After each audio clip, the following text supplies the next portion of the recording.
Hello, Luke Malevich here, ChicagoJazzTrombone.com. I'm sitting here in my laundry room. One of my kids is sleeping upstairs, which is right above my practice studio.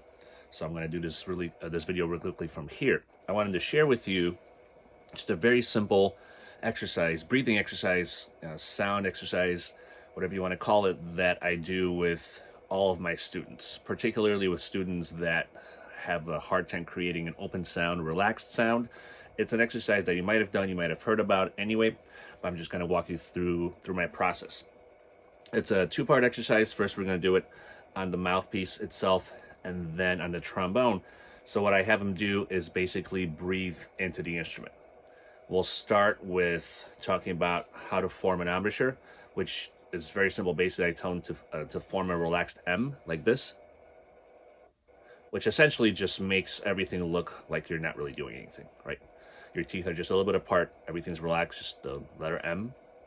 And then after that, I have them go ooh. So M, ooh.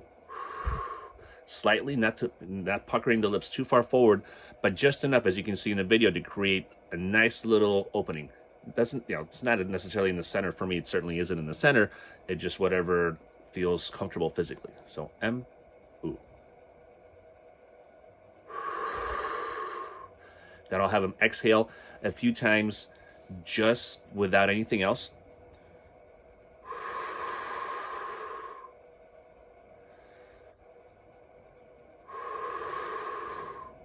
The next thing I'll have them do is, while they're exhaling, bring the mouthpiece up slowly to wherever it feels comfortable. Now, if for some reason that causes them to buzz the mouthpiece, I'll tell them to relax, because there really shouldn't be any buzzing, right? It's just air moving forward.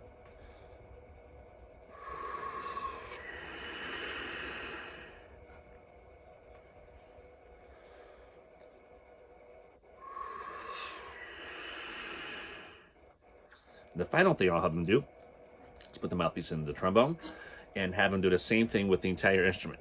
And I'll be sure to tell them that it doesn't matter if a sound comes out or if it doesn't come out. If it comes out, great. If it doesn't come out, great. It doesn't have to happen. The idea is that we're not going to be pinching. We're just going to be moving air through the instrument. So I'll demonstrate first, in case they don't get a sound, you'll hear the same thing that you just heard me do on the mouthpiece.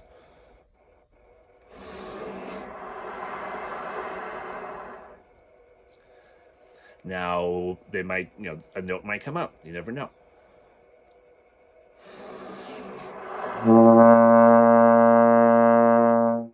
Might be a B flat, an F, a different B flat.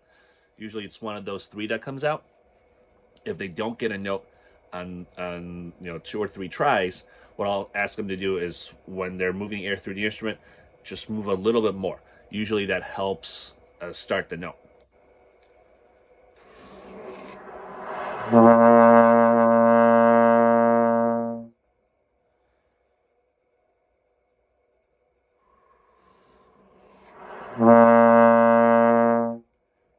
Now, almost every single time I do this with a student that has a very pinched sound, they're able to, at the very least, have the beginning, the first second or two of the sound be really, really open and relaxed, and it sounds fantastic.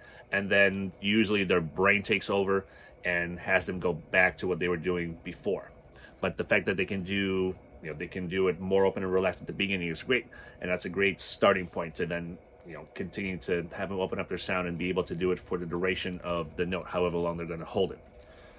So, and again, I'm not sure if this is an exercise you've done. You might have heard about it, but I think it's a great tool for any students and even professionals. This is something that I do daily in my practice, just to make sure that I'm relaxed, that everything is working correctly. So, hope you enjoyed.